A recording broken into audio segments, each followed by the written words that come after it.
Olá, o meu nome é Mara Nascimento, faço parte do Grupo dos Trabalhadores da Fraternidade Espírita Ramatiz, Itaguaí, Rio de Janeiro. E hoje nós vamos falar um pouquinho sobre sentir saudades e não tristezas diante da ausência temporária dos nossos entes queridos que nos precederam na viagem do retorno. Quem de nós não passou pela experiência de ver partir entes queridos? É realmente muito doloroso, muito difícil. Mas nascimento e morte, meus irmãos, são fenômenos naturais da vida. E não devemos confundir com desgraças, castigo de Deus. Só os homens matam para vingar-se ou para cobrar dívidas. Deus não mata, Deus cria, Deus cuida. Mas esses momentos de dor são realmente muito difíceis. E as perguntas mais naturais, mais comuns que fazemos são: onde estava Deus que não viu? Onde estava Deus que permitiu? Por que Ele fez isso comigo? Mas essas reações são naturais. Diante da nossa ignorância, brigar com Deus é normal, entre aspas, nessas situações. E logo depois vem mais questionamentos.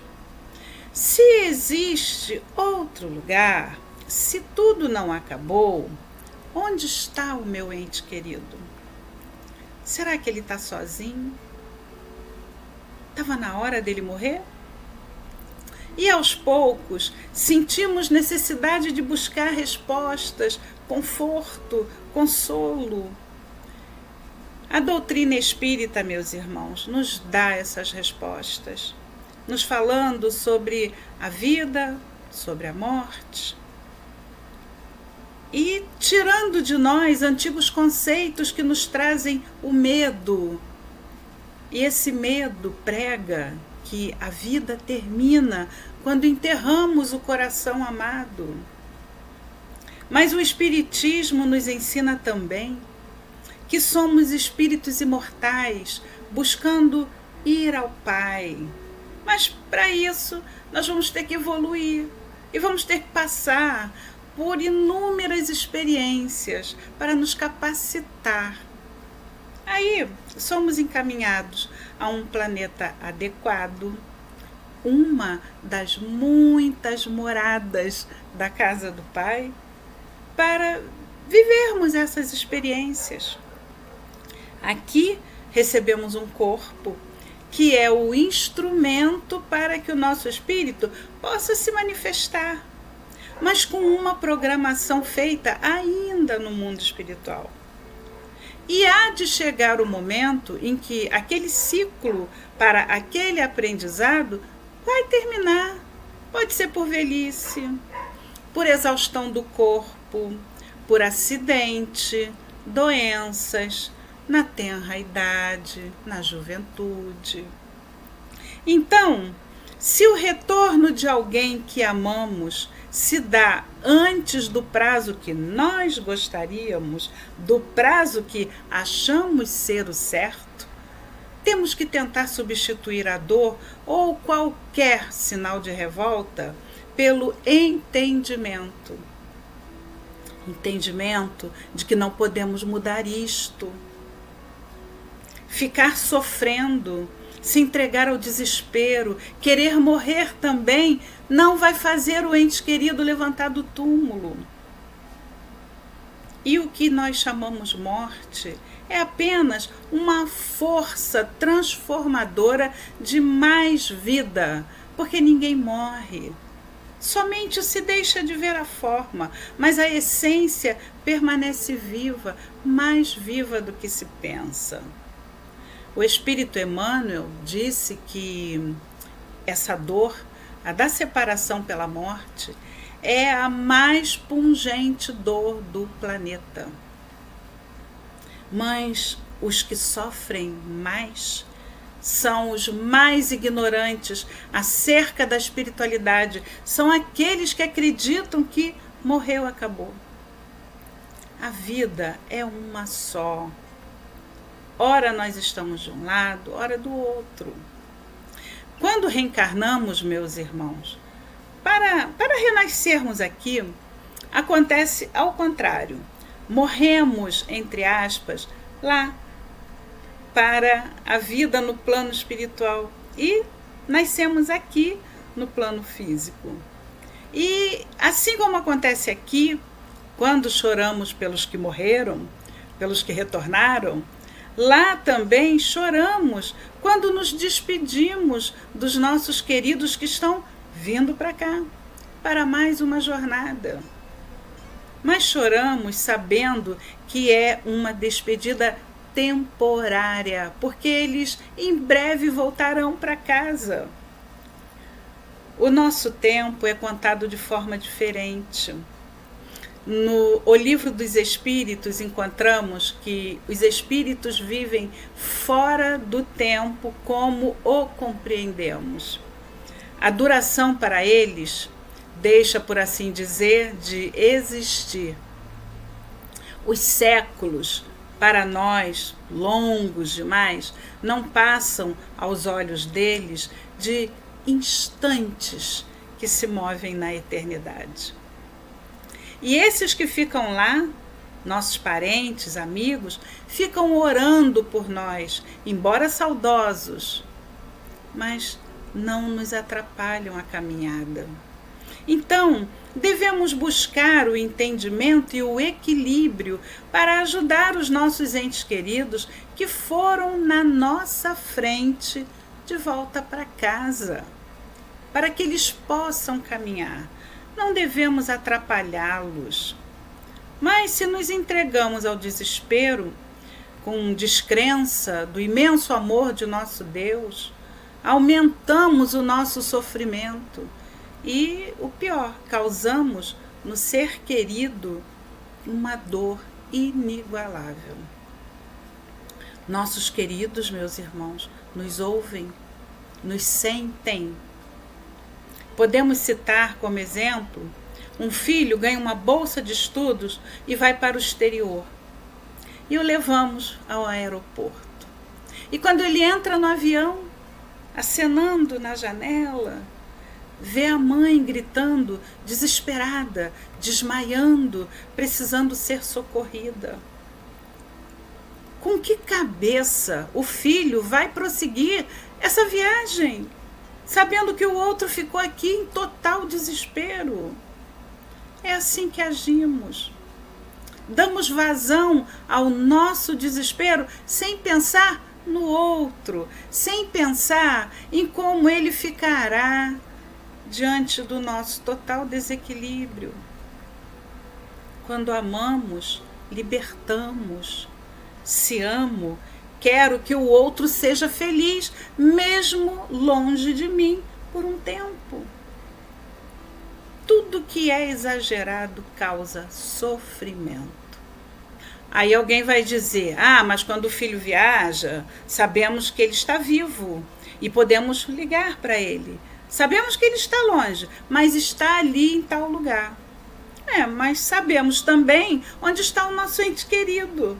Está no plano espiritual, sendo cuidado por amigos, parentes, guias espirituais, tratado em hospitais, acolhidos em colônias.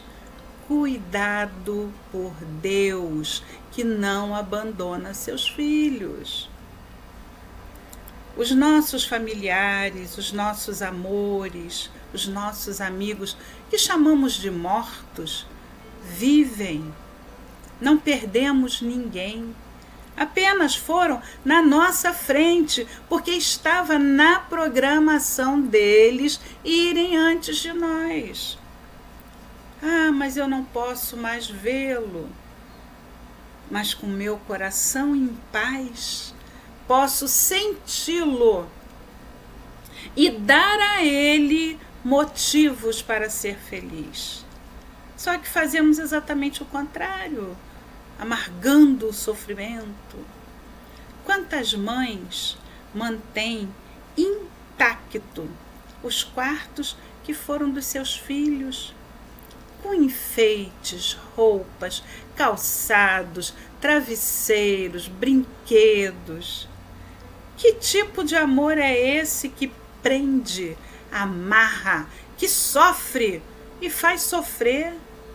Não é errado sentir saudade, pelo contrário, é demonstração de afeto, de amor. Só sentimos saudades daquilo que foi muito bom. Não sentimos saudade de momentos ruins, não é verdade?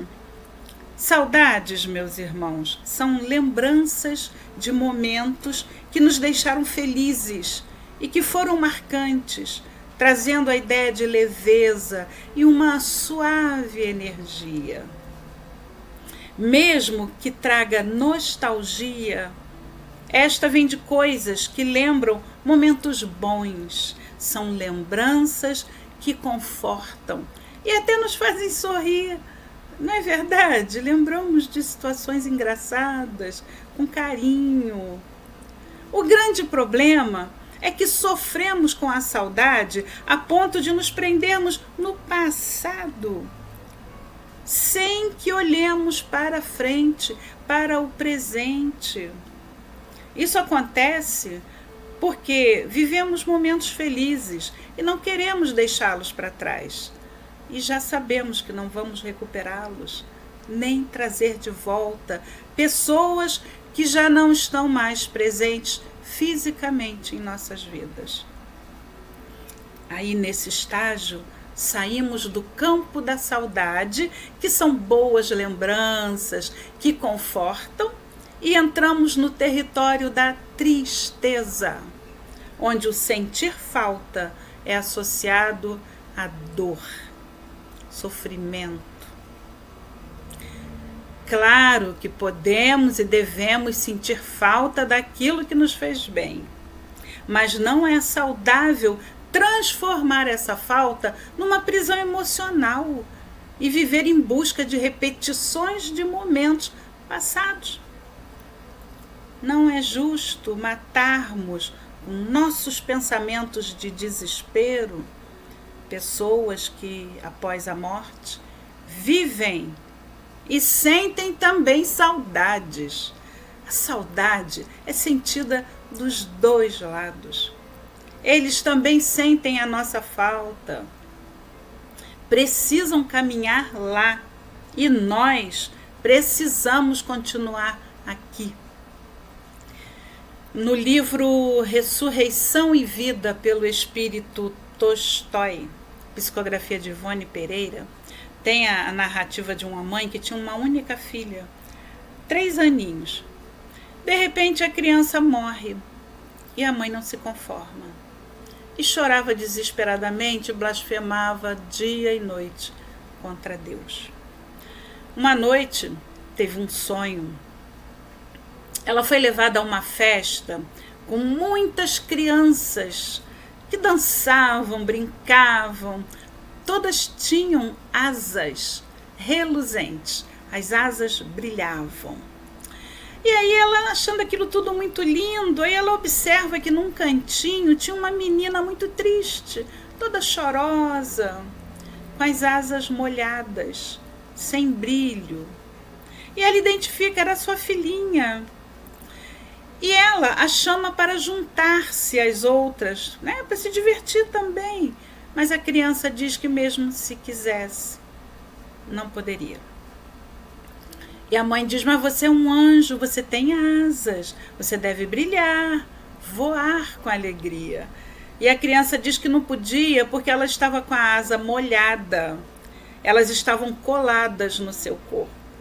E que a culpada de tudo aquilo era ela, a sua mãe, que com sua imensa tristeza e blasfêmias contra Deus, a mantinha molhada e a impedia de voar e ser feliz.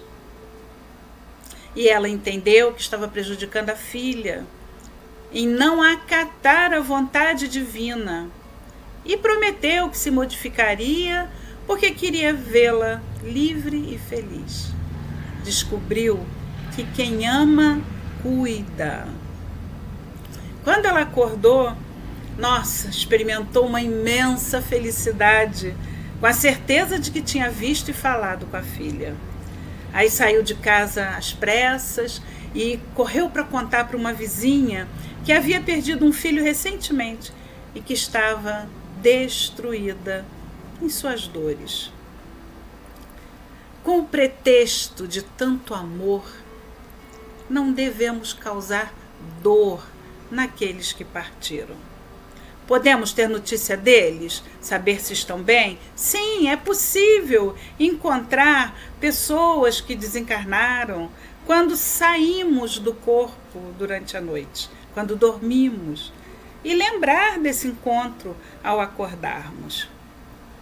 Lá no Evangelho segundo o Espiritismo está descrito que o sono foi dado ao homem para a reposição das forças orgânicas e que enquanto o corpo recupera as energias que perdeu com as atividades do dia, o espírito vai se fortalecer junto a outros espíritos.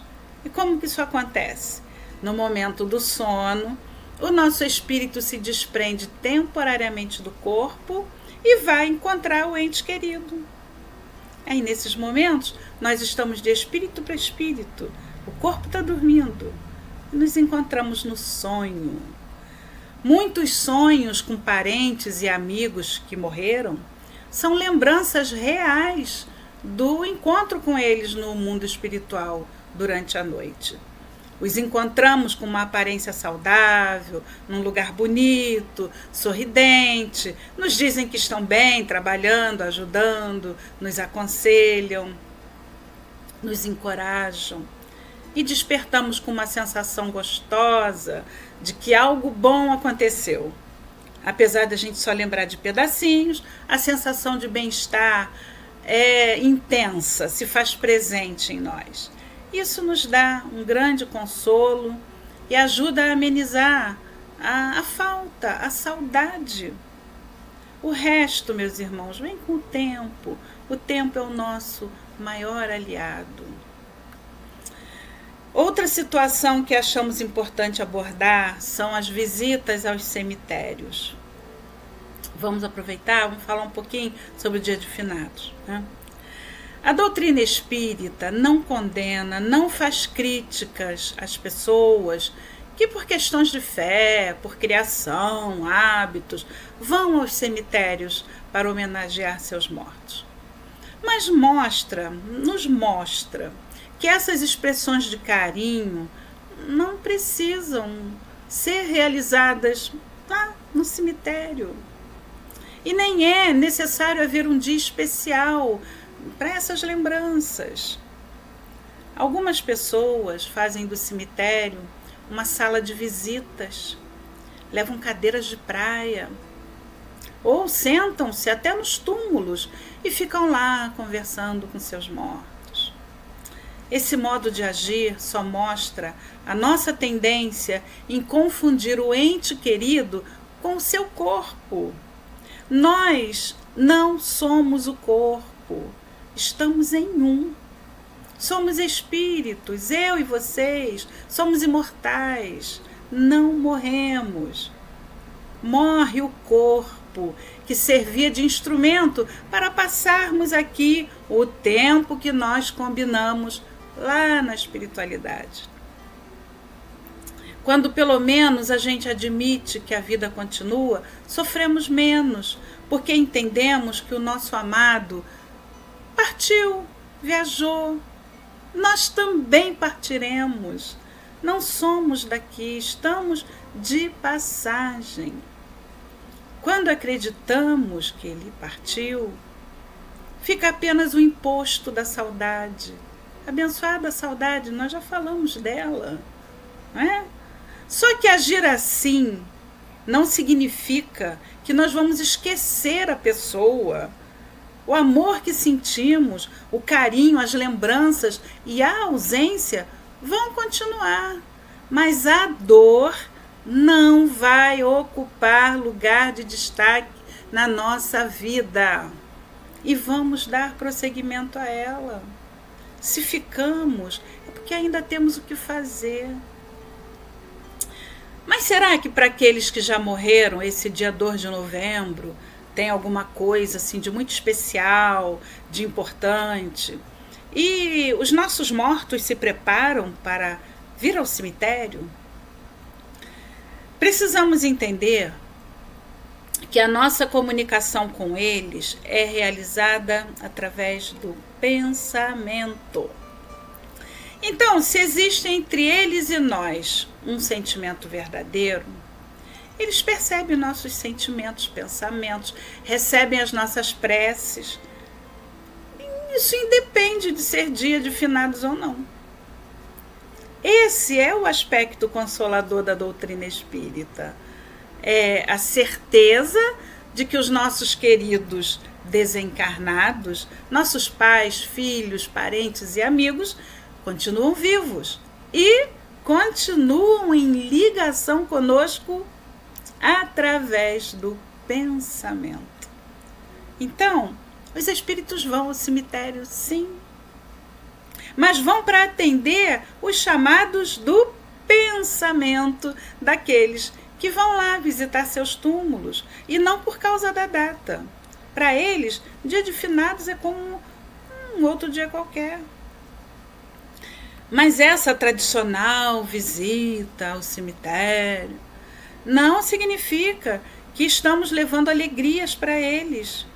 Às vezes causamos tristezas.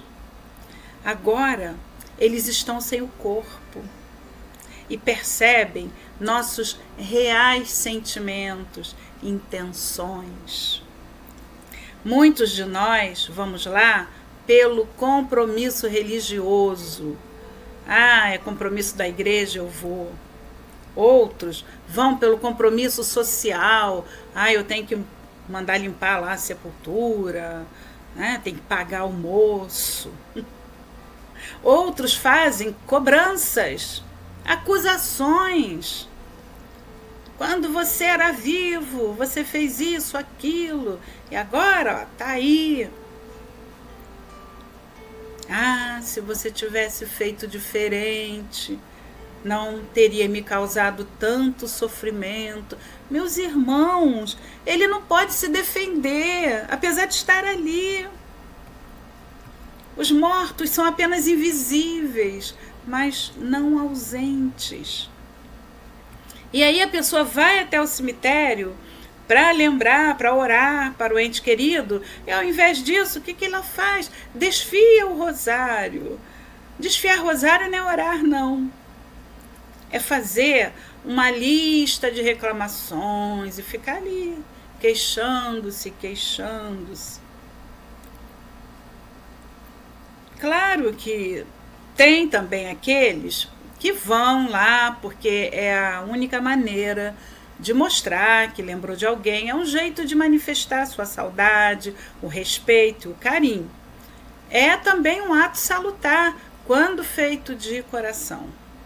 Mas em qualquer situação, devemos sempre respeitá-los, evitando manifestações de desespero, cobranças, choros histéricos, gritarias. Isso lhes traz sofrimento. Mas eu só consigo rezar pelos meus mortos no cemitério. Sim, respeitamos. Mas e aqueles que foram cremados e cujas cinzas foram espalhadas em diversos lugares? Não vão receber nunca nossos pensamentos e orações?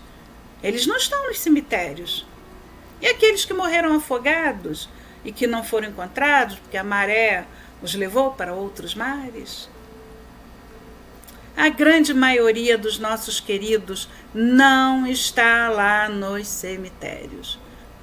Mas eles se apresentam nesse dia, eles vão lá no dia de finados, atraídos por nossos pensamentos. Nós os arrastamos para lá. O saudoso Gerson Simão Monteiro contou que uma amiga dele, após a morte de sua mãe, passou a orar diante de sua sepultura, sempre no dia de finados. Fez aquilo ali de obrigação. Na véspera, depois de 5 anos nesse ritual, quando ela já estava com tudo arrumado para ir ao cemitério de manhã, ela sonhou com a sua mãe, com o espírito de sua mãe. Minha filha, não precisa sair de casa para orar por mim. Eu não estou lá dentro daquele túmulo. Mas se você quiser me homenagear, pegue o dinheiro que você ia gastar com o ônibus, com flores, com a limpeza do túmulo, e compre pão e leite para a comadre Yolanda, sua madrinha, que, como você sabe, está passando por sérias dificuldades. E ela entendeu o recado. E, a partir daquele dia, ao invés de ir ao cemitério, ela compra pão, leite e doa a uma família carente. Sobre isto, o Espírito Joana de Ângeles nos diz também: pega aquela moeda que você ia comprar flores, velas, e transforma essa moeda em livro, pão, leite, remédio, agasalho para os mais desfavorecidos que ainda estão por aqui.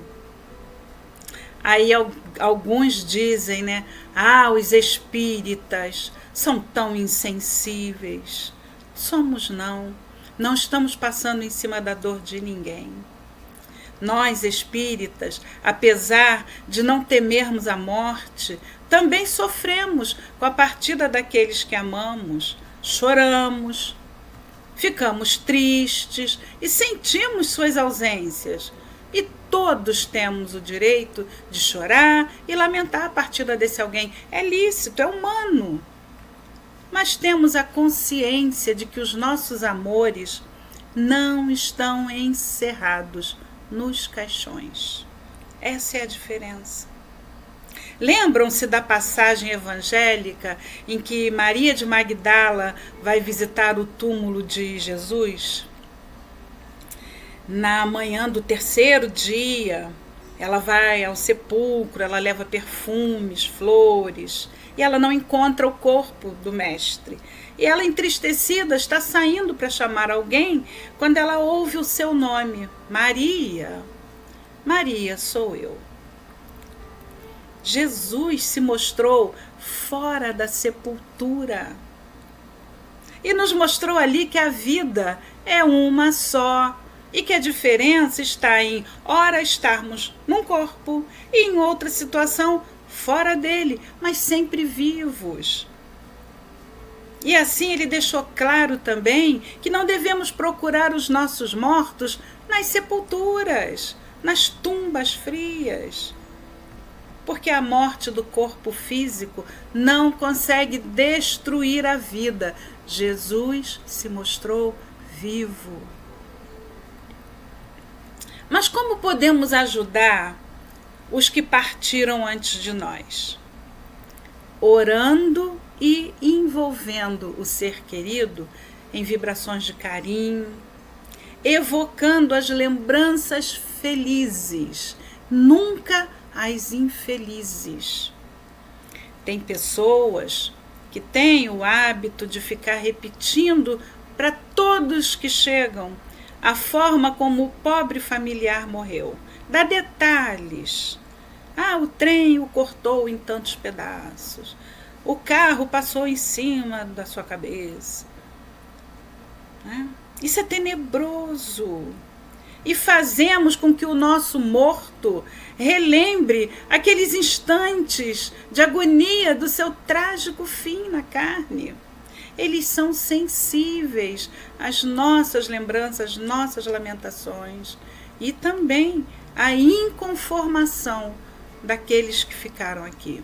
Então, vamos enviar vibrações otimistas, orando por eles, porque a prece, a oração, lhes transmite paz. A nossa oração, meus irmãos, pode ser feita em qualquer cantinho das nossas casas, qualquer hora, na condução, nos templos religiosos, não importa o lugar, desde que a prece seja sincera e feita de coração, mas sem desespero. É com equilíbrio. Eles continuam vivendo e suas horas são distribuídas para o estudo, para o trabalho. Eles pensam em nós, sentem nossa falta e aguardam ansiosos o nosso retorno também. Então, da mesma forma que ligamos pelo celular para alguém que mora em outro país, podemos também orar de qualquer lugar para os entes queridos que vivem na pátria espiritual usando o celular do pensamento.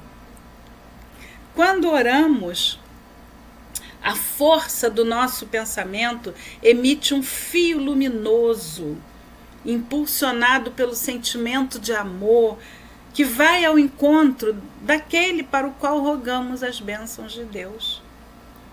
Podemos ligar de onde estivermos. Oi, lembrei de você. Tô com saudade sim, mas eu tô bem. Transforme essa minha saudade em esperança para você. Eu desejo que essa minha saudade se transforme em forças para a sua caminhada, que você faça novas conquistas. Ah, mas eu sempre levo flores e dedico aos meus queridos no dia de finados. Mas não precisamos ir a sepulturas para isso. A doutrina espírita nos ensina que podemos mentalizá-las e enviá-las usando a ideoplastia. O que é isso?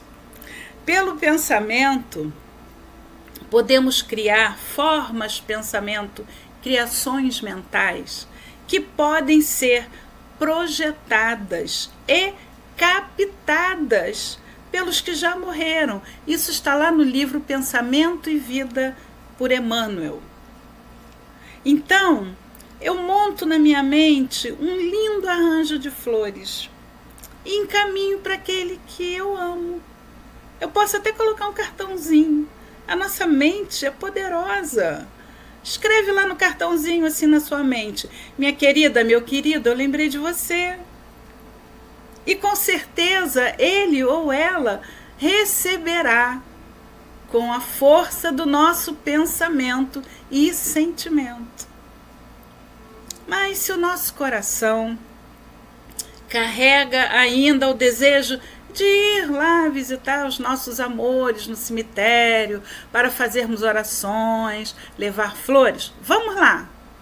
Até porque não cabe padrão algum de conduta no que toca ao sagrado íntimo do nosso coração, né?